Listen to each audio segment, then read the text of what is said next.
Hello and welcome to Future of the Church, Planning for Post-COVID-19 Part 4.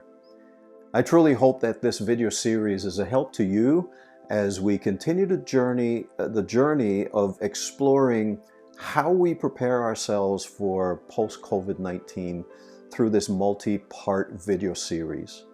In this session, we'll hear and explore some great ideas from a couple of our pastors, so I don't want to take up too much of our time before we get into what they have to share.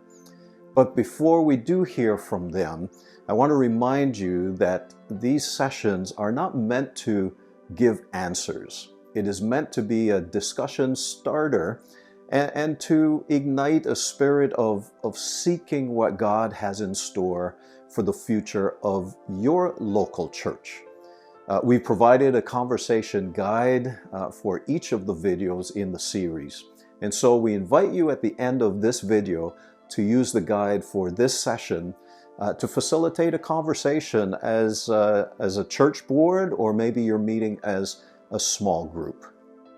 Well, Pastor Yanni is the lead pastor of our Ajax Connect Church, and they meet in a Cineplex movie theater in Ajax. So listen to Pastor Yanni as he shares about some of the things we need to think about regarding the finances of the local church as we plan for post-COVID-19. Hi, Canada Central District. This is Pastor Yanni, the lead pastor of Connect Church. And today I am here to talk to you about the future of the church. A couple of months ago, Pastor Steve asked me and a couple of others to kind of join this group as we would start thinking of what the future of the church should or might look like in the future post-pandemic. So today I am here with you, and I just would like to think with you. I just would like to give you a couple of questions what I think you as pastors and church boards should talk about and think about. And today I am specifically going to talk about finances, the dirty money in the church.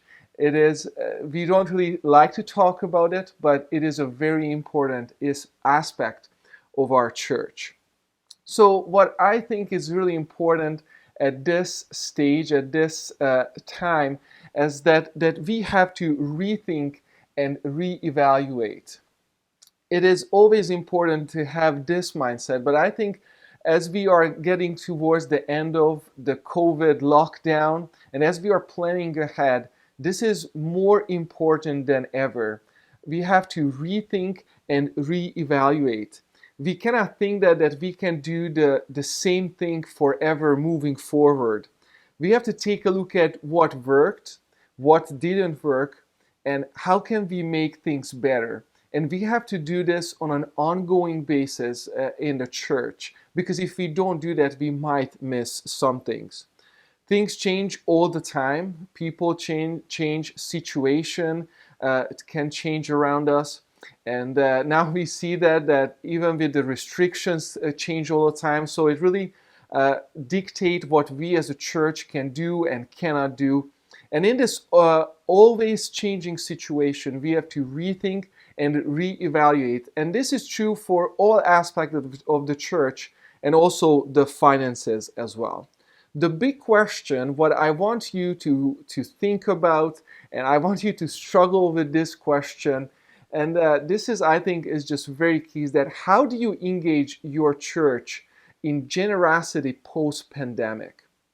You know, depending on where you are and when you are watching this video, you might still have online services only. You might have a hybrid system of having some things online and some things back in person, or maybe you were able to transition back to in-person only services and events. But whatever situation you are in, I want you to think about that how do you engage your church in generosity? Before COVID, it was simple. Sunday morning, we passed around the plate. We asked people to give and donate. They put their cash, their check, or their coins in the plate. We collected that, and then we kind of took it to the bank, and that's how it was. But now, in this new situation, when online services are going on, or a hybrid system, is going on, or maybe again you are back in person, whatever situation you are in, how can you engage in generosity? And there are 4 principles I want to share with you, which it was true before COVID, during COVID, and it's going to be the same even after. So these 4 principles that we have to always ask. We have to tell people what we need the money for. Maybe you want to say that, yes, the church is closed down, but we still have bills to pay. We have new expenses with the online services. You want to constantly thank them for their generosity. And then you want to report what you have spent the money on, but not just once a year, but you can always throw this in the mix and just say, oh, we bought this, we needed money for that. We had a ministry opportunity, so we give generously for this person and whatnot. And then you have to repeat this whole process. And again, I don't know what this might look like in your specific situation, in your specific setting, but this is something you need to think about. How can we effectively ask our church? How can we effectively thank them? How can we report to them so they know where the funds are spent to? And then repeat this. How can you do this effectively in your situation? I cannot give this answer to you because it might be different in Windsor, in Ottawa, or in Barrie, depending on where you are. But one thing I wanted to mention for sure is that as with buying a property is always location, location, location. I think now we are in the time when it's like online, online, and online. And not just our services and events, but it's true with our finances. I think you should start doing e-transfer if you have not done so. Set up a new email with this e-transfer for your church. And I just would like to encourage you to do that. It is just very important that you move away from the check and cash, and you offer this for your church. And create a new email with something simple like give@yourchurch.com email address. So it's not difficult. Set it up so it automatically gets the deposit done, so the people don't have to have like security questions and answers and whatnot. And only your financial team should have access to that email address. And now I'm just giving you a couple of practical tips as we are talking about this online. We have been using Planning Center, and it has many different services. One of them is called People, which is just a database. It's for free. You can use it. You can insert all the information there, and it will help you to keep track of your people. And that has also a giving portion if you wanted to offer your people to give with a credit card. It has some financial aspect to it. They will charge some percentage on the donation, but I think in some situations, some people might be more familiar with that than e-transfer. And you have to give them a cut, but also you wouldn't get the donation otherwise. So it just again depends on your situation. E-transfer has a very minimal cost to it, and when you start using credit cards, it's a little bit different. And then the third and last thing here, what I wanted to mention is that you can create this My Business account with CRA for the church. So you can do your T3010, your GST, HST recoverable there. Everything is online. You don't have to fill out paper. You don't have to mail in things. You just have to set up that account, and then you and your treasurer, you can have access to this My Business account with CRA, and you can do everything online because it's online, and online. So these are the 2 main things I wanted to share with you. Think about how can you engage your church in generosity, and I just wanted to give you a couple of tips how we have to move the financial aspect of the church to the online space as well. And I wanted to finish with this, that generosity is an important part of our spiritual formation. If we are blessed to be a blessing, and you have to always underline this as you are talking to your people at the church. We don't just give because we have bills, but because it's an important part of our spiritual formation. Being generous doesn't just help the church or the community or the people, but it helps us. Thank you so much for watching. God bless you. That was helpful, wasn't it? Thank you, Pastor Yanni. Now take a deep breath as we prepare to hear from Pastor Danny. Pastor Danny is the lead pastor of our Oakville Generations Church. He led this congregation through a major shift and a building project. So listen to the prayerful and strategic thinking that brought them to where they are now. Really exciting for me to be able to share with you a little bit of our story and our facility and the changes that we made specifically to be able to be more effective in ministry and the things that we do. So I'm going to give you guys a little breakdown of what we did to get here, and then sort of a little bit of technical things of what we did or what we're doing now to make sure that we can give the best going forward. So first of all, we had to actually do three things. We had to redefine, reevaluate, and recreate. So first we had to redefine our community. So I know that the old sort of or the older mentality was, especially here in North America, is the idea of a parish church. You sort of had a church within a community, and so that church in the community, people would walk there or live close by and come in. That doesn't happen in our context here in Oakville. Actually, it's quite different. Everybody is a commuter. So we had to redefine what community meant. I've heard lots of people say, if your church was taken out of the community, what difference would it make to people? And I think that concept sort of has to change in our context specifically, because our community isn't the people who just live around us. They're the people who live around the families in our church. So I would take that to another step and say, okay, what would happen if each family in our church moved out of their neighborhoods or moved out of their houses? How would the neighbors feel? How would the neighbors be affected? And we ourselves are a testament to that, because we've been in a little bit of a transition where we're looking at the fact that we might have to move or anything. And so when we've talked to our neighbors, some of them have even been in tears. It's fantastic to see that community means where the families in our church are actually connected, where they are. And so we made sure that meant that we realized that we needed to push our church outwardly rather than expect everybody to come inward.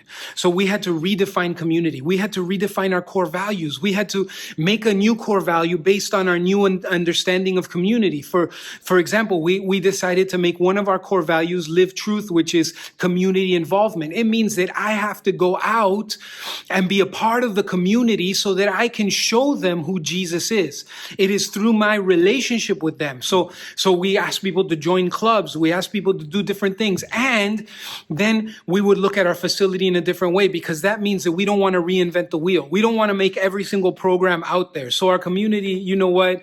There's people that like this. So let's try to make this program. No, let's invite them in. Let's invite those groups in and grow partnerships with them. So we getting involved in the community rather than trying to get the community involved in us. And so we redefined our core values. We redefined our resources. We sat back, we said, okay, what do we have to work with? Not just money, not just our building, but let's talk about our manpower. How much volunteer hours go into actually maintaining our building, for example?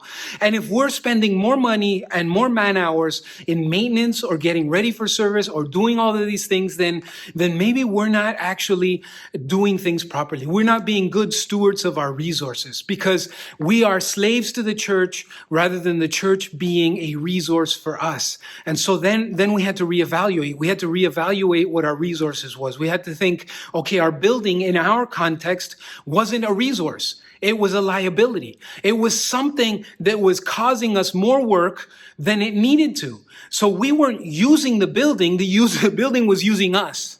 And so that became a problem. So that's why we decided to sell. And that's why we decided to build something new, so that we knew that it wouldn't be something that we were slaves to.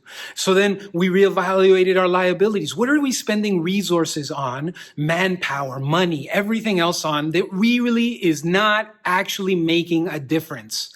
Those things need to be cut out. I know there's things that sometimes we feel very comfortable with, but they need to be cut out. We had to reevaluate opportunity costs. What does that mean? That means that the things that we are spending on, especially in facilities and stuff like that, and the resources that we're spending, 50 volunteer hours a month to upkeep the building, then those 50 volunteer hours a month are being utilized for a building when they could be utilized to be able to grow God's kingdom, and they're not, and therefore that's an opportunity cost. And so it's twice as bad.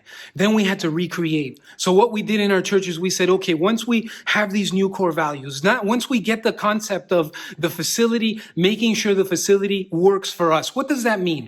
That means that the facility in itself is not a liability. It's a blessing. It's a benefit to us. So in our specific context, we had to move to a place which was easier to get to because we're right off the highway, because we're right off of a main road, because we're easy to get to, accessible through buses, we're close to the college, we're closer to a lot of we're right by the Oakville Place Mall. We're in a strategic place where people can come here and it's easier for them to be here.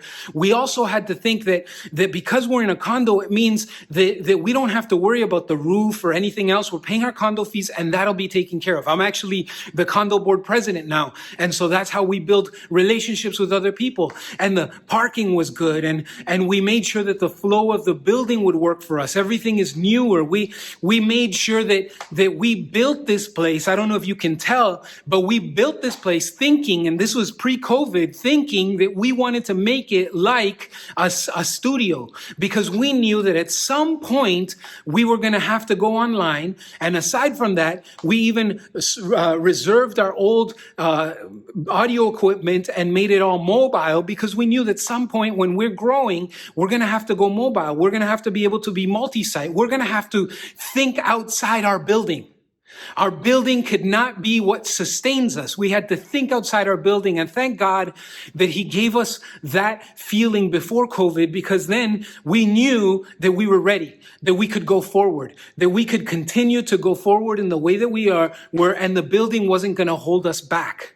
And so we're able to just push forward and realize that we could give something quality here for all the people, but at the same time, be the kind of place that when we're back in person, people can come here easily. So for that to happen, we had to recreate a new culture, because the church had to be ready for it. You see, the problem really isn't the fact that people don't want to grow. It's just that they don't know how. So we need to create a new culture with our core values. We need to create a culture around a different mindset on facility. We had to create a culture where people didn't expect the church to be churchy, because people outside don't even know what that is anymore. We're in a disjointed area where people aren't going to say, well, I want the church to be how it was before. People who don't go to church have no clue. They have no clue what they're looking for. All they want is community, connection, and a good word and a good experience, which means it had to be quality. It had to be good. The building has to be nice. Everything has to be accessible. Everything has to work out for them. It just has to be functional, and it has to be practical, more so than ornate. Before, we used to have an idea, is like we would build this big building, but the building became a liability. Now we need to build our church and create a space physically for the church that's functional, that is practical, that takes away and blurs away the ideas of sacred spaces, because we are sacred. You see, sacred, so where we would think, this space had to be specifically set apart for a sacred space. No, we are set apart. and we had to change our culture. So then we recreated our facility accordingly. We made it practical. We made it easy to get to. We have a retractable wall here. We have a lobby. People can flow in, flow out. The kids' space is over there. It has its own entrance. Everything according to Plan to Protect. Our offices are upstairs too, to keep a sort of division between the two. And we have more space for other things. And it's all multi-purpose. And we're building partnerships with other churches. And if we ever wanted to allow anything, we actually had a COVID testing here, for an antibody test here one day. We've had different activities come, and we're open to that, letting the community be in here. We want to have a mom's group. We want the Ontario Early Learning Center to work here. We want all of these things to happen here because we don't want to do it ourselves. We want to create partnerships where our facility is a blessing to people around us, but it's also practical. Because we are not the building. The church is the people. And so then we had to recreate our volunteer structure, which meant we had to completely change the way that we had people volunteer. If people were volunteering to, cut the grass and do this and do that, we had to reevaluate what they were spending time on. And we had to recreate a new structure where now they're doing something different. And now they're doing something that may be a little bit more practical in the growth of God's kingdom. They do it with the same heart because people did it with a loving heart and with a desire to do it. But now they do different things, and it's more effective. And God is going to do great things through everybody. So we are excited to let you know that I know maybe I rambled too much, but in the end, the idea is that the facility cannot be a liability. It has to be a resource. And the facility is not the church. We are the church. Unfortunately, we call it the church, and we shouldn't. It's the church building. And if it doesn't work for us, then it doesn't work. And if we're working for the church building instead of the church building working for us, then it's not working. And if we're not creating a facility that is practical for the use of the church and the people around us and organizations around us that we can build partnerships with, then we're not doing anything. We're in a point where we got to reevaluate what we're doing and why we're doing it. Thank you. Well, there it is. There you have it. That's it for this session. This was the final of 4 sessions on the future of the church. And so now I invite you to use the conversation guide that we provide to have a prayerful discussion. And remember, make an action plan. What are we going to do with what we've heard and what we've discussed here in this session? God bless you as you continue to seek His vision for the future of your local church.